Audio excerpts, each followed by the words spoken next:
Hi, welcome back. Uh, I know I just posted a video about like family history, and I also wanted to add a little bit more about my mom. Um, she ended up getting sick right after 9/11, and I was probably about 6 years old. And I remember her like she'd broken out in hives kind of all over her body. And it was originally like, oh, maybe it's just an allergic reaction to something. And then it just obviously got progressively worse for her. And she had a lot of musculoskeletal problems. That's generally like your muscles, joints, fascia, like connective tissues. Um, she went to Yale and was misdiagnosed. She went through chemo treatments, which probably further like damaged some of her organs because that was actually not the treatment to use for CTLA4. And unfortunately, before um, this disease was discovered, which was in 2014, she passed away in 2012 when I was 18. And from 6 to 18, my mom was sick and she just got progressively worse. She was diagnosed with a really rare autoimmune disease, and in short, it's HUVS, HUVS, and it stands for hypocomplementic urticarial vasculitis syndrome. And what that is a systemic autoimmune disorder that attacks basically everything in your body. It's kind of similar to what I'm dealing with my graft versus host disease, symptom wise, but like mechanism of disease is a little bit different. My mom taught me how to be an advocate for myself because she had to relentlessly, for 12 years, fight for herself to try to survive and get the right medical care and get people to believe her. I don't know how many doctors told her that it was all in her head. How many doctors like turned her away either because she was too complex or they just couldn't figure it out. And like I've dealt with that. I had a primary care that I've had since I was 18 fire me because she said I was too complicated. And while she wishes she could have had a magic wand to fix me, she didn't believe that she was the right person to help with my care anymore. And that was like right before I had my transplant. And it's stuff that you hear about sometimes, like you hear about it online like this, and you don't think it's ever going to happen to you until it does. And I am beyond grateful for the life lessons that I had to learn while watching my mom suffer. But it has helped myself, my sister, other people in our family, and our children. And so I'm very grateful for, as hard as it was growing up, having that.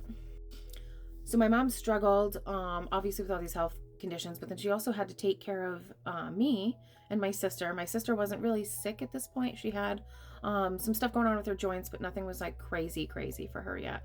For myself, I was having a lot of issues that started a little bit before the age of 6, I believe, with like abdominal pain and like recurrent UTIs and other issues that like aren't really normal. And then at 10, I was actually crippled for almost an entire year with what they thought at the time was like post-strep reactive arthritis. And I was traveling from where we live to the children's hospital, which was about an hour away, almost daily, for like labs and imaging and trying to figure out what was wrong with me.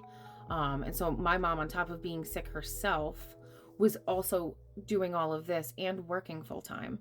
And it's like so eerily similar to my adult life where I was working full time and taking care of 2 kids that needed to go back and forth to the children's hospital constantly, and Catalina being as sick as she was and being in the ICU with her and surgeries and everything else and trying to take care of myself. And it's almost like both of us were all part of our own demise, trying to do too much while taking care of other people.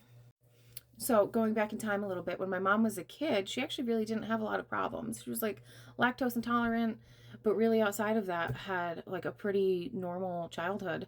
And it wasn't until, like I said, 2001, and she was in her 30s, I believe, when she actually first got sick. And my sister really didn't start to have like major symptoms until she turned 30 as well.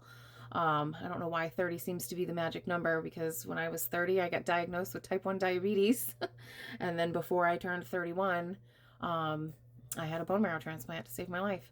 So it's just eerily similar in like patterns in the family now that we kind of have this family tree established, and who had what and all the ins and outs. You really start to piece some of this stuff together. We're probably going to do a like long episode on like the whole family. We'll do one on my side and then one also on Dan's, because it's not enough to have one complicated genetic disorder, but there's actually two in the family, and Dan carries one, and Catalina unfortunately got both of those genes. She got the familial Mediterranean fever gene from Dan, and she got the CTLA4 haploinsufficiency gene from me.